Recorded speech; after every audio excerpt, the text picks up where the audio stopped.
मैं Anushree Bhardwaj सुरागला news channel के प्रदेश bulletin में आप सभी का स्वागत करती हूं। तो चलिए नजर डालते हैं इस वक्त की प्रमुख खबरों पर। किसान बोले समझ से परे है रेरा एक्ट। भूमि बचाओ आंदोलन से जुड़े लोग बोले सरकार की बुद्धि के लिए करवाया है हवन। रामगंगा बांध कालागढ़ में 357.370 मीटर तक पहुंचा जल स्तर। चोरी की 3 मोटरसाइकिल सहित एक अभियुक्त गिरफ्तार। भाजपा कार्यकर्ताओं ने किया वोटर चेतना महाअभियान कार्यक्रम आयोजित। चंद्रयान 3 की सफल लैंडिंग पर भाजपा कार्यकर्ताओं ने किया मिष्ठान वितरण। नगर निगम पहुंचे केंद्रीय रक्षा एवं पर्यटन राज्य मंत्री अजय भट्ट। खेल मंत्री ने की विभागीय अधिकारियों संग बैठक। आपदा में अनाथ बच्चों को लिया जाएगा गोद। मुख्यमंत्री धामी ने किया मुख्यमंत्री सशक्त बहन योजना का शुभारंभ। लगातार बारिश से पहाड़ों से लेकर मैदानी क्षेत्र तक जनजीवन हुआ अस्त व्यस्त। अब खबरें विस्तार से। रेरा एक्ट की बारीकियों और किसानों को उनके खेतों के अनुसार सटीकता से रेरा एक्ट के अंतर्गत आने वाले विभिन्न सवालों की संख्याओं को दूर करने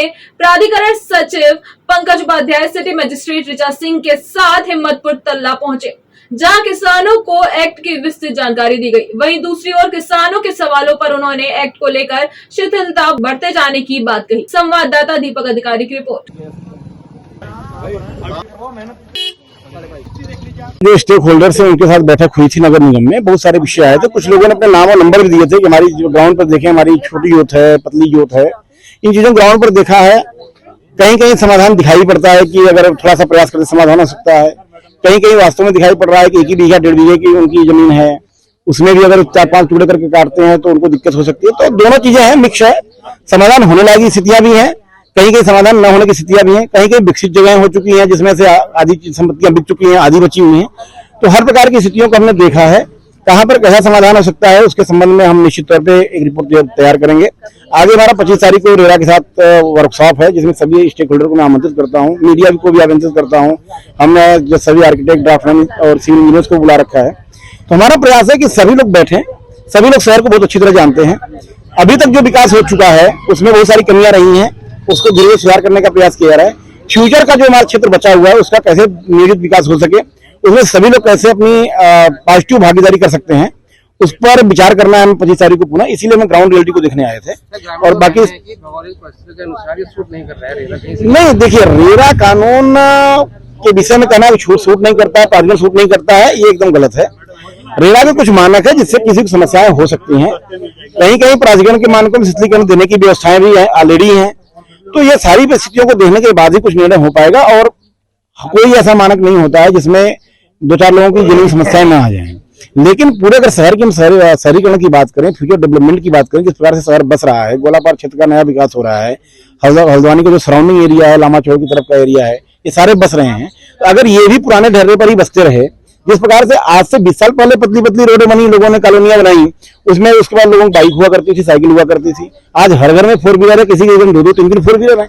यहाँ तक कि ऐसी कॉलोनियां बनी हुई है जिसमें कि 2 गाड़ी एक साथ जा ही नहीं सकती। सड़क को लेकर उनको चलना है तो निश्चित तौर पर जो 2 मानक हैं, छोटी दूरी का 100 मीटर तक की दूरी की कोई कॉलोनी अगर बनती है तो 7.5 मीटर का मानक लगता है, और बड़ी कॉलोनी बनती है 9 मीटर का मानक लगता है। तो दोनों प्रावधान है, शिथिलीकरण के प्रावधान है। जुनून समस्या होने पर शिथिलीकरण की व्यवस्था भी पहले से ही है। लेकिन समस्या यह है कि अभी तक ये ट्रेंड नहीं रहा है कि कॉलोनियों को पास कराया जाए उसके बाद बेचा जाए। हमारा प्रयास है कि फ्यूचर डेवलपमेंट का जो आ रहा है उसमें ये चीज लागू। देखिए अभी 25% किसी प्रोजेक्ट में 25% शिथिलीकरण देने की व्यवस्था वर्तमान में विद्यमान है। जो प्रस्ताव प्राधिकरण के बोर्ड में आए पूर्व में शिथिलीकरण को लेकर के, किसी में 7%, किसी में 8%, किसी में 10% शिथिलीकरण की मांग की गई और जिन्होंने प्रोजेक्ट पाया गया उसमें शिथिलीकरण देते हुए कार्रवाई की गई है। तो मैं केवल कहना चाहता हूँ, सरकार भी, प्राधिकरण भी, बोर्ड भी, सभी इस विषय को संवेदनशील है। समस्या को समाधान करना हमारा उद्देश्य है, समस्या को देखना, ऑब्जर्व करना और कानूनी तरीके से समाधान करना, ये हमारा प्रयास है। इसीलिए हम क्षेत्र भ्रमण कर रहे हैं। देखिए, जो रेरा के परिप्रेक्ष्य में पिछले दिनों से हम यहाँ धरना भी दिया और मीटिंग भी हुई, तोफाल भी लगी, तरह तरह की बातें आ रही, तो हमने अधिकारी से निवेदन किया था कि आप साइड में आके मौका देखिए। तो आज हिम्मतपुर तल्ला में हमने इनको कम से कम अभी तक 20-22 भूखंड दिखाए, जिसमें किसी भी चौड़ाई 30 फीट 35 फीट से ज्यादा नहीं है, और कई जगह 30-40 फीट 50 फीट है। 4 भाई है उसमें, तो 1-2 लोग जिसमें क्वालिफाई कर रहे हैं, जिसमें रास्ता बन सकता है। और कोई भी ऐसी जमीन नहीं है जहां पर 30 फीट का 25 फीट का रास्ता निकाल के कॉलोनी या घर बचे जाके।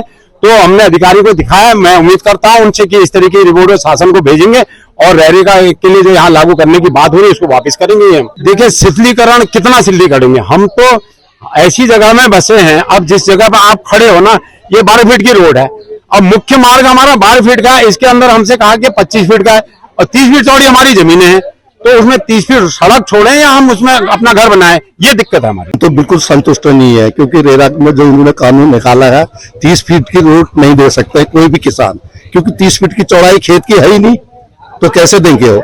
सन 2005 में जब तिवारी जी मुख्यमंत्री थे उस समय भी भू अध्यादेश लागू हुआ था। हमने कहा था उस समय तिवारी जी के पास गए थे, हम 18-19 ग्राम प्रधान, हमने तिवारी से कहा था यदि आप इसको वापस नहीं लेंगे तो पूरे पानी की टंकी में जहर घोल दीजिए और सबको मार दीजिए, क्योंकि हमको ना पानी मिलता है, ना वहाँ खेती होती है, पथरीली जमीन है, हम बेचेंगे नहीं तो क्या करेंगे, कैसे अपने बच्चों का गुजारा, कैसे पढ़ाई लिखाई करेंगे, कैसे शादी ब्याह करेंगे। तो तिवारी जी ने टोलिया से मुख्य सचिव उनको बुलाया पटल में, उसी समय रात 12 बजे वापस ले लिया। आज ये बीजेपी सरकार जब से आई, एक तो इन्होंने जो ये नगर पालिका में हमको लिया, ये गलत लिया। अभी कम से कम 60-50% यहाँ खेती हो रही है, सबसे गलत काम उन्होंने ये किया। उसके बारे में भी सोचना चाहिए। जैसे हमने अभी अपनी जमीन दिखाई, हमारे 3 भाइयों के हिस्से है उसमें, तो उसमें तो एक भाई के हिस्से में 50-50 फुट आएगी, 30 फुट की रोड कहाँ से देगा, कहाँ से लाएगा, किसी जमीन काटेगा, ये तो गलत कानून है इनका। हाँ, 15 फुट तक हो सकता है ग्रामीण क्षेत्र में, 15 से ज्यादा तो नहीं चल सकता है। कि हमने इनको दिखाया था, आप भी तो मौजूद ना, ये वहां भी सेटिस्फैक्टरी उत्तर नहीं दे पाए।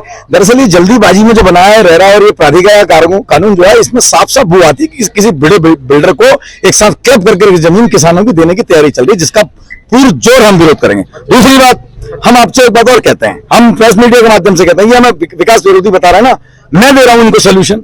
ये इन्होंने अगर ग्रेडेशन करा लिया होता, पूरे हल्द्वानी शहर का ग्रेड वाइज जमीन का ग्रेडेशन करा लिया था, सेक्टर वाइज जमीनों का ग्रेडेशन करा लिया होता, सेक्टर बांट दिए होते, ग्रेडेशन बांट दिए होते, फिर जाकर करके रेरा प्राधिकरण लागू होते, तो ये बवाल नहीं होता।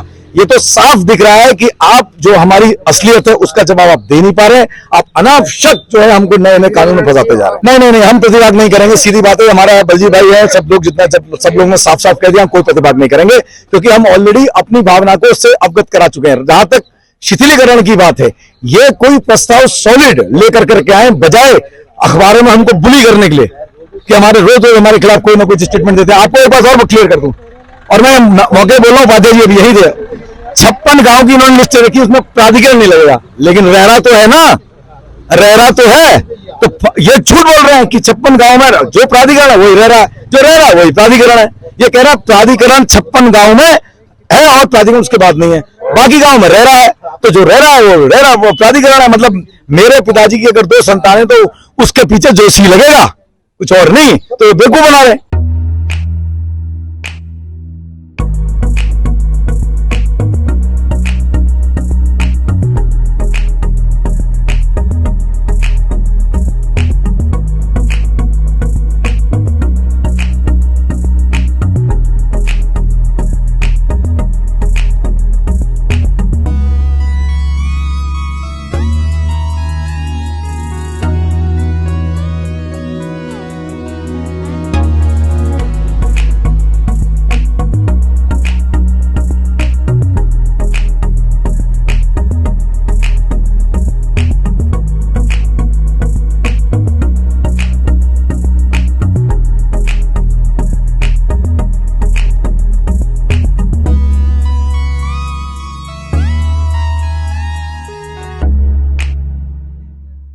अखंड पाठ के बाद भूमि बचाओ आंदोलन से जुड़े लोगों ने हवन कर प्रदेश की भाजपा सरकार को सद्बुद्धि देने की ईश्वर से प्रार्थना की, और यदि इसके बाद भी भाजपा सरकार ने लोगों को उनकी भूमि का मालिकाना हक नहीं दिया तो प्रदर्शनकारियों ने तहसील कार्यालय में तालाबंदी करने का भी ऐलान किया। संवाददाता शुभम गंभीर की रिपोर्ट।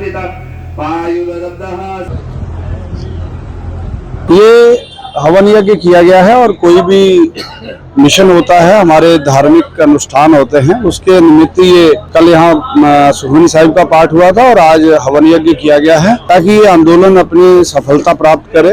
जो हजारों परिवार बर्बादी के कगार पर है उनको लाभ मिल सके और सरकार हमारी बात को समझ सके, सरकार को सद्बुद्धि मिल सके और वो किसानों, मजदूरों, व्यापारियों की समस्या का समाधान कर सके। इसी के लिए आज हवन यज्ञ किया गया। गंभीर जी, जैसा कि आपको पता है, कल हमने सुखमनी साहब का पाठ यहाँ आरंभ किया था, सुखमनी साहब का पाठ हुआ, आज यहाँ पे हवन यज्ञ हुआ। तो क्योंकि यहाँ पे हर वर्ग से, हर जात का आदमी यहाँ पे है, चाहे वो सरदार भाई हैं, चाहे हिंदू भाई हैं, यहाँ व्यापारी या लोग जो भी हैं, जाति तो सबकी सब हिंदू ईसाई धर्म सब एक ही होते हैं ना। उस विषय में ये चल रहा है हमारा जो धरना यहाँ पे। उसकी हमने सरकार की शुद्धि बुद्धि के लिए कि सरकार को अकल आए और सरदार हमारे जो भूमिधरी अधिकार जो हमें दिए थे वो हमें वापस दें, उस करके हमने यहाँ पे इसका आयोजन किया है हवन का। और अगर इसके बावजूद भी सरकार नहीं समझ पाती है, अगर सरकार हमारे काम में अब भी कोई बाधा डालती है, तो फिर आने वाला समय तो सरकार को देखना ही पड़ेगा। परसों 20वें दिन पे हमने जो एसडीएम साहब को एक ज्ञापन दिया था, उस ज्ञापन में हमने माननीय मुख्यमंत्री जी से कहा है अगर तो आप हमारा ये कार्य कर देते हैं, जल्द से जल्द करते हैं तो ठीक है, नहीं तो फिर हम इस आंदोलन को उग्र करेंगे, इसकी गति तेज करेंगे। फिर ये ना हो कि कल को उन्हें इस चीज का खामियाजा भुगतना पड़े कि बाजपुर शहर में जगह नहीं रहेगी आदमियों की, यहाँ आवाजाही को रोक के कल को हम अगर नहीं होता है तो तहसील बंद करने का सोचा जा रहा है सबसे पहले कि तहसील को ही ताला लगा देते हैं। जब जो तहसील हमारा कार्य नहीं कर रही तो फिर वो तहसील किस बात की। उसके बाद आगे हाईवे पे बैठ लेंगे, हाईवे जाम कर देंगे, उस तब भी नहीं मानेगी। फिर एक महापंचायत होगी जिसके लिए सब मना कर रहे हैं। पर देखो जी, जो हमारे भारतीय किसान यूनियन के जो प्रदेश और हमारे जो राष्ट्रीय नेता हैं वो हमसे लगातार संपर्क में हैं और उनका कहना ये है कि अगर ये आपकी मांग मानते हैं तो बताइए, नहीं तो आप हमें बताइए। हम पूरी टीम के साथ पूरे अदर प्रदेशों के साथ यहाँ कूच करने को तैयार बैठे हैं और तब तक यहाँ से नहीं उठेंगे जब तक ये आपके अधिकार आपको सरकार वापस नहीं देगी। जनपद पौड़ी के कालागढ़ में रामगंगा बांध में जल स्तर 357.370 मीटर तक पहुंच गया। वहीं सिंचाई विभाग अधिकारियों की बैठक के बाद बांध से 5000 क्यूसेक पानी छोड़ा गया है। संवाददाता दीपक चौहान की रिपोर्ट। वरिष्ठ पुलिस अधीक्षक उधम सिंह नगर के आदेशानुसार पुलिस अधीक्षक काशीपुर के निर्देशन में थानाध्यक्ष गदरपुर के नेतृत्व में वाहन चोरी के विरुद्ध थाना गदरपुर पुलिस ने कार्रवाई करते हुए चोरी की 3 मोटरसाइकिल के साथ एक अभियुक्त को गिरफ्तार किया। संवाददाता विकास तनेजा की रिपोर्ट।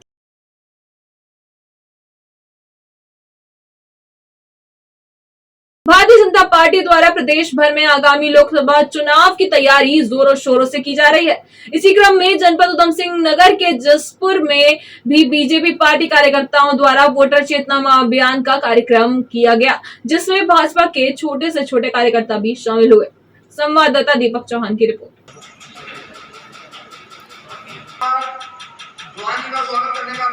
एक राष्ट्रव्यापी कार्य है जिसमें हर भारतीय जनता पार्टी के बूथ अध्यक्ष से लेकर के DLA 2 जो हमारे भारतीय जनता पार्टी के हैं और हमारे ये जो कार्यकर्ता हैं ये वोटर लिस्टों का शुद्धिकरण करेंगे, जिसमें जो लोग इस दुनिया को छोड़ के जा चुके हैं, जिनका विवाह हो चुका है, और नए मतदाताओं को चयनित करके उनको मतदाता सूची से जोड़ेंगे। ये बहुत बड़े व्यापक स्तर का कार्यक्रम है जो आने वाली 25 और 26 तारीख को पूरे भारतवर्ष में किया जाएगा।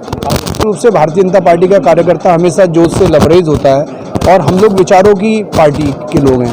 भारतीय जनता पार्टी का विचार जो है वो है नेशन फर्स्ट, और सबसे पहले राष्ट्र और उसके बाद पार्टी और उसके बाद तीसरे पायदान पे कार्यकर्ता आता है। निश्चित रूप से मैं आपसे कहना चाहता हूं कि भारतीय जनता पार्टी के कार्यकर्ता ऊर्जा के साथ रहते हैं। आने वाले समय में मिशन 2024 में भारी बहुमत के साथ हम लोग सरकार बनाएंगे। भारतीय जनता पार्टी का कार्यकर्ता न रुकने वाला न थकने वाला, हमेशा काम करने वाला है, और सत्ता जो है वो प्रत्येक कार्यकर्ता को पता है कि सुख भोगने की लेनी है, सेवा का सच्चा माध्यम है। ये लगातार महाअभियान चुनाव तक ही चलने वाला है। चंद्रयान 3 की सफल लैंडिंग से खुश होकर आज भाजपा कार्यकर्ताओं ने प्रदेश मंत्री विकास शर्मा एवं व्यापार मंडल के जिलाध्यक्ष गुरमीत सिंह के नेतृत्व में कार्यकर्ताओं ने बाटा चौक पर आतिशबाजी कर मिष्ठान वितरण किया और खुशी का इजहार करते हुए झंडा लहराया। संवाददाता दुर्गेश तिवारी की रिपोर्ट।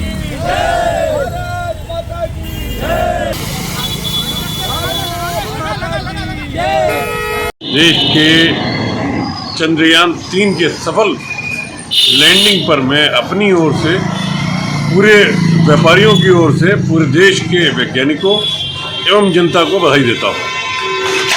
यह एक मील का पत्थर साबित होगा भारत की तरक्की में, भारत के वैज्ञानिक तरक्की में। देश में ही नहीं वरन पूरे दुनिया में इस पर निगाहें लगी थी। देश के प्रधानमंत्री के साथ साथ विदेशों से भी, रशिया के राष्ट्रपति पुतिन ने इस पर बधाई दी है, जो यूरोप का सैटेलाइट एजेंसी है उसने बधाई दी है, और सभी ने इस पर बड़े खुशी जाहिर की है कि देश का जो चंद्रयान 3 है वो सफलतापूर्वक दक्षिणी ध्रुव पर उतरने वाला पहला सैटेलाइट बन गया है। आज एक दिवसीय दौरे पर केंद्रीय रक्षा एवं पर्यटन राज्य मंत्री अजय भट्ट मेरी माटी मेरा देश के उपलक्ष्य में नगर निगम रुद्रपुर पहुंचे, जहां मेयर रामपाल एवं उनके साथ ही कर्मचारी द्वारा स्वागत किया गया, जिस दौरान नगर निगम स्थित तिरंगा भी फहराया गया। साथ ही स्वतंत्रता संग्राम सेनानी के नाम को अंकित शिलपट का भी शिलान्यास किया गया। संवाददाता दुर्गेश तिवारी की रिपोर्ट।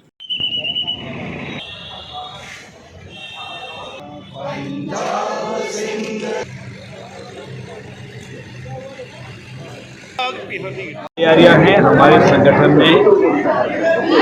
बागेश्वर ही नहीं, पूरे प्रदेश में हर प्रकार की तैयारियां वक्त पर की है। हमारी जो एक्सरसाइज है वो बार बार चलते रहती है। बागेश्वर में तो बड़ी विषम परिस्थितियों में हमारा चुनाव हो रहा है। हमारे प्रिय साथी चंदन राम दास जी हम सबको छोड़ के गए हैं। पूरी जनता में उनके प्रति एक अगाध श्रद्धा का भाव पहले से ही था और लोगों को उनके प्रति आज भी बहुत बड़ी अंदर से एक खीस है कि हमारा इतना अच्छा व्यक्ति, इतने अच्छे मंत्री हमको छोड़ के चले गए। इसलिए वहाँ की तैयारियां तो चल ही रही हैं, वहाँ पूरी टीम लगी हुई है, लेकिन जनता स्वयं तैयारी पर जुड़ी हुई है। जगह जगह पर लोगों में एक अंदर से भावना है कि चंदन राम दास के परिवार से उनकी पत्नी हमारी बहन जी उठी हुई है, इसलिए उनको ही जिताना है और भारी बहुमत से वो जीत भी रही है। हमारी सरकार बहुत ही शिद्दत से काम कर रही है और लगातार जहाँ जहाँ भी आपदाएं आ रही हैं वहाँ पहुँचकर स्वयं मुख्यमंत्री जी मॉनिटरिंग कर रहे हैं और हमारे जनप्रतिनिधि कर रहे हैं। मैं स्वयं कल गया था ओखलढुंगा, हल्द्वानी और नैनीताल जिले के कुछ भागों में और कुछ भागों में अपने यहाँ के हम कुछ दिन पहले यहाँ भी आए थे। उधम सिंह, हमारे माननीय विधायकगण, हमारे माननीय पार्षदगण, हमारे माननीय मेयरगण और हमारे पार्टी संगठन के सारे लोग, चाहे हमारे मंडल के बूथ के जहाँ भी अध्यक्ष हों उनकी टीम, जहाँ पर जैसी राहत की ज़रूरत है हमारे लोग पहुँच रहे हैं। डॉक्टर्स की टीम जा रही है। मैं खटीमा में था अभी, तो वहाँ एक गांव ऐसा है कि जहां 12 किलोमीटर हमको उत्तर प्रदेश से जाना पड़ता है। खेल मंत्री रेखा आर्य ने आज विभागीय अधिकारियों के साथ बैठक की, जिस दौरान मंत्री ने बताया कि आगामी 29 अगस्त को महान हॉकी खिलाड़ी मेजर ध्यानचंद के जन्म दिवस पर व राष्ट्रीय खेल दिवस के मौके पर 14 से लेकर 23 वर्ष तक के बच्चों के लिए मुख्यमंत्री पुष्कर सिंह धामी उदीयमान प्रोत्साहन योजना का शुभारंभ किया जाएगा। इस योजना के तहत हर जिले से 100 बालक व 100 बालिकाओं का चयन किया जाएगा, जो कि सरकार द्वारा दी गई राशि के जरिए अपने खेल संसाधन खरीद सकेंगे और उनके भविष्य में आर्थिक अड़चन नहीं आएगी। संवाददाता सुनील राज की रिपोर्ट।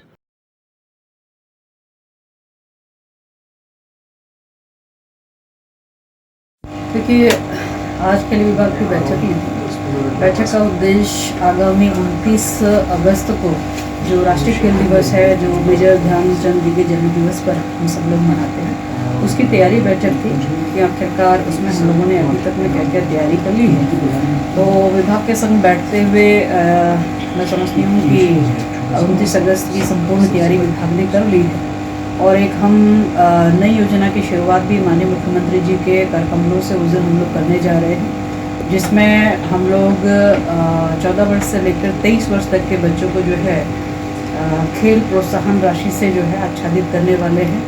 हर जनपद से लगभग 200 बच्चे हैं, जिसमें 100 बालक और 100 बालिकाएं जो है उसमें चयनित हैं और उन बालक और बालिकाओं को जो है खेल प्रोत्साहन धनराशि जो है वह दी जाएगी और यह धनराशि प्रति माह 2000 रुपये प्रति बच्चा जो है वो दी जाएगी।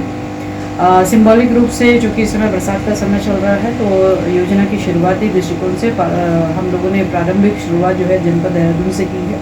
बाकी के लिए कैलेंडर जो है विभाग जारी करेगा 29 अगस्त से।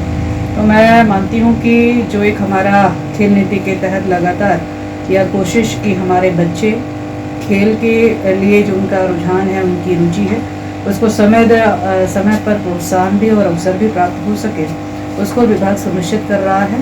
और मैं मानती हूँ कि जिस प्रकार से 8 से लेकर 14 वर्ष तक के बच्चे, बिल्कुल छोटे आयु के बच्चों को खेल नीति के तहत हम लोगों ने उनको मुख्यमंत्री खिलाड़ी उदीयमान उन्नयन योजना से जोड़ा है, ऐसे ही यह क्रमवार जो है 14 से 23 वर्ष तक के बच्चों तक में भी हम लोग आगे बढ़ रहे हैं। तो एक बड़ी उपलब्धि स्टेट की है और ये कोशिश है कि हमारे बच्चे जो आने वाले समय में खिलाड़ी का रूप धारण करेंगे, खिलाड़ी बनेंगे और उत्तराखंड का नाम रोशन करेंगे, उनको जो बेसिक उनकी तैयारियां हैं वो विभाग ने उसके लिए कमर कसी है। और उम्मीद करती हूँ कि ये बच्चे जो कि हमारे 14 से 23 वर्ष तक के बच्चे हैं, 38वें राष्ट्रीय खेल के आयोजन में भी अच्छा प्रदर्शन दिखाते हुए उत्तराखंड को जो है प्रथम पंक्ति में लाने का काम करेंगे। तो विभाग ने 29 तारीख की संपूर्ण तैयारी कर ली है और माननीय मुख्यमंत्री जी उसमें मुख्य अतिथि होंगे, उन्हीं के कर कमलों से यह कार्य किया जाएगा। साथ ही हम लोग उस दिन, चूँकि राष्ट्रीय खेल दिवस है, तो हम लोग राष्ट्रीय खेलों में हमारे जो विजेता खिलाड़ी हैं, स्वर्ण पदक या कोई रजत पदक, कोई कांस्य पदक, हमारे जो प्लेयर्स हैं उनको भी सम्मानित करेंगे और साथ साथ में अंतर्राष्ट्रीय खिलाड़ियों को भी उस दिन हम लोग सम्मानित करेंगे। तो एक बृहद कार्यक्रम जो है 29 तारीख की जा रही है, जो केवल और केवल खिलाड़ियों को लेकर समर्पित रहेगी। टिहरी से भाजपा विधायक किशोर उपाध्याय ने पत्रकारों से वार्ता की, जिस दौरान प्रदेश में बारिश से हुई तबाही के बारे में भी चर्चा की।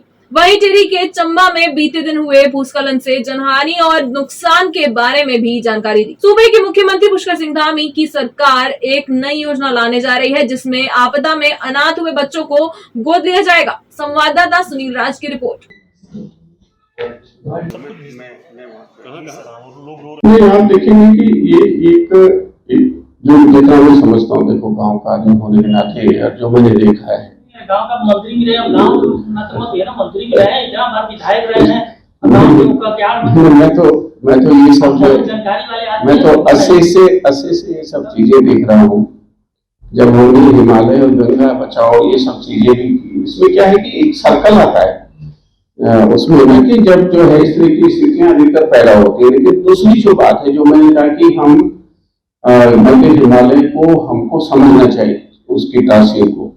और तीसरा, अभी जो सबसे बड़ा संकट है जो ग्लोबल वार्मिंग और क्लाइमेट चेंज का, उसमें अगर हमने हिमालय का प्रबंधन ठीक नहीं किया तो कोई भविष्य उज्ज्वल नहीं दिखाई दे रहा है। अभी जो वैज्ञानिकों की रिपोर्ट है उसमें यह है कि, और ये हमारी नहीं है, अंतर्राष्ट्रीय वैज्ञानिकों की रिपोर्ट है कि अगर आपने हिमालय का प्रबंधन ठीक नहीं किया तो अगले 50 वर्ष में हिमालय पर एक बूंद बर्फ नहीं दिखेगी। तो उस समय आप सोचिए, और विशेषकर मीडिया, क्योंकि मीडिया उन चीजों को एम्प्लीफाई करता है ना बहुत अच्छे तरीके से, तो अगर 50 साल के बाद हिमालय में बर्फ ही नहीं होगी, गोलू कोई बर्फ ही नहीं होगी, तो आप ये बताइए कि जो हमारे बच्चे हैं या उनके बच्चे हैं उनका भविष्य क्या होगा।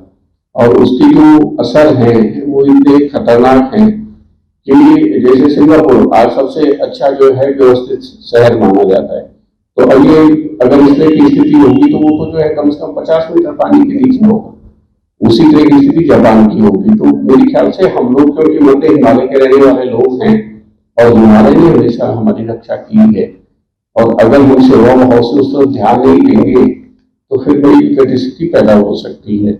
और इसमें क्या है कि हमने उस पर ध्यान नहीं दिया। जो आप कह रहे हैं कि इसका कारण क्या है, उसका सबसे बड़ा कारण क्या है कि जो हमारा तराई वाला इलाका है, वो तराई वाला इलाका हमारी ये मध्य हिमालय का रक्षक है, आप ये समझिए। तो यहाँ सब पहले जहाँ हम बैठे हुए हैं बहुत अच्छे चौड़ी पत्ती के जो है पेड़ थे, वन थे, तो जैसे ही गर्म हवाएं आती थी मैदान से, तो वो आकर के यहाँ से कुछ ठंडी होकर के ऊपर की तरफ जाती थी, और हमने अपने लालच में ये सब बर्बाद कर दिया। तो अब वो जो है आपकी स्लोलाइन धीरे धीरे जो है पीछे जा रही है। तो ये बहुत बड़ी सवाल है और उस पर मुख्यमंत्री जी बहुत चिंतित है। मेरी उनसे विस्तृत बातचीत भी हुई है। हम कोशिश करेंगे कि इस पर भी भविष्य में कुछ कर सके, थोड़ा सा जरा इस वाले से निकल करके जो अभी जिस तरह की अतिवृष्टि वाली स्थिति है, और उससे जो है हिमालय और गंगा दोबारा भारत को सोने की चिड़िया बना सकती है। वो ये कितना विषद और बड़ा वो यह विषय है, लेकिन उसके लिए हमारा कद बहुत छोटा है, वो बड़ी स्तर पर करने की जरूरत है। वो मुख्यमंत्री जी और प्रधानमंत्री जी और हम लोग उसमें अगर रुचि लेंगे, हमारे मुख्यमंत्री जी को रुचि ले ही रहे, तो हम हिमालयी प्रबंधन को ठीक करके इस तरह की घटनाओं से बच सकते हैं। क्योंकि चाय तो एक साथ होनी चाहिए, सब लोग एक साथ बैठना ही नहीं चाहते। पापा, try this. लो, सब लपक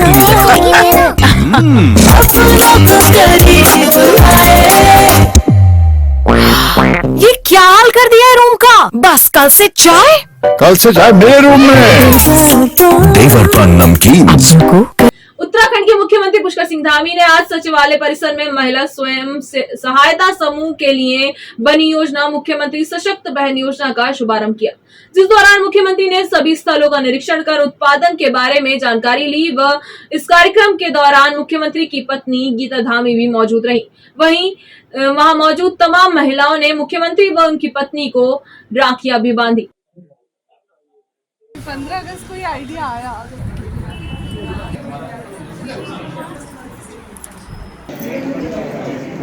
हमारे राज्य में मातृशक्ति का बहुत बड़ा योगदान हमेशा से रहा है और मातृशक्ति लगातार उद्यम करती है, लगातार परिश्रम करती है, बहुत सारे नवाचार करती है और बहुत सारे हमारे स्वयं सहायता समूह हैं हमारी बहनों के मातृशक्ति के, जो बहुत सारे उत्पाद बनाते हैं।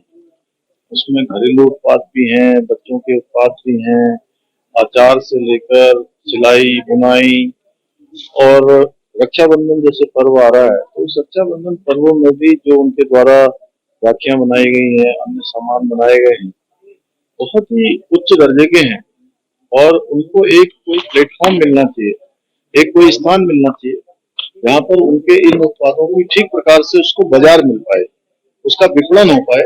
उसके लिए मुख्यमंत्री सशक्त बहना उत्सव योजना प्रारंभ की जा रही है। इस योजना के माध्यम से सभी बहनें जो उद्यम करती हैं, अपना उद्योग चलाती हैं या स्वयं सहायता समूह में बहुत सारा निर्माण करती हैं, तो इनको एक अच्छा स्थान मिलेगा, उनके बनने वाले सामान का उचित मूल्य मिल पाएगा, बाजार मिल पाएगा। और मुझे खुशी है कि जब भी मैं उनके किसी भी कार्यक्रम में जाता हूँ, उनके उत्पादों को देखता हूँ, तो उनके उत्पाद किसी मल्टीनेशनल कंपनियों से कम नहीं है, जो हमारी बहनों के द्वारा अपनी मेहनत से, अपने परिश्रम से बनाए होते हैं। उत्तराखंड में लगातार हो रही बारिश से जनजीवन अस्त व्यस्त हो गया है, जिससे सबसे ज्यादा नुकसान उत्तराखंड के पहाड़ी क्षेत्र को हो रहा है, जहां बारिश के कारण लगातार पहाड़ी टूट रही है और मलबा सड़कों पर जमा हो रहा है। साथ ही यात्रियों के आवागमन में काफी परेशानियां हो रही हैं, जिसको लेकर काबीना मंत्री सतपाल महाराज ने भी इन समस्याओं से किस तरह से सरकार निपट रही है, इस पर प्रकाश डाला। संवाददाता सुनील राज की रिपोर्ट। हमने जहां जहां भी सड़कें टूटी हैं वहां पर जेसीबी तैनात कर रखे हैं, पर आप ये तो मानेंगे कि कितनी बारिश हो रही है, अतिवृष्टि के कारण हमारी सड़कें उधड़ गई हैं। तो उसके रखरखाव के लिए जैसे ही वर्षा बंद होगी सड़कों का रखरखाव शुरू हो जाएगा और हमने पूरे अधिकारी तैनात कर दिए हैं। तो जैसे ही बारिश बंद होगी, बारिश की हम प्रतीक्षा कर रहे हैं। मैं चालदा महाराज के यहाँ भी गया था, मैंने कहा महाराज उत्तराखंड को आपदा से उबारो और रक्षा करो उत्तराखंड की, यही उनसे प्रार्थना की थी। तो इसी आशय के साथ मैं कहूंगा कि जैसे वर्षा बंद होगी हमारी सड़कों का निर्माण कार्य पूरा हो जाएगा, शुरू करेंगे। आज के लिए बस इतना ही। प्रदेश से जुड़ी सभी खबरों को जानने के लिए जुड़े रहिए सुरागीला न्यूज चैनल से। धन्यवाद।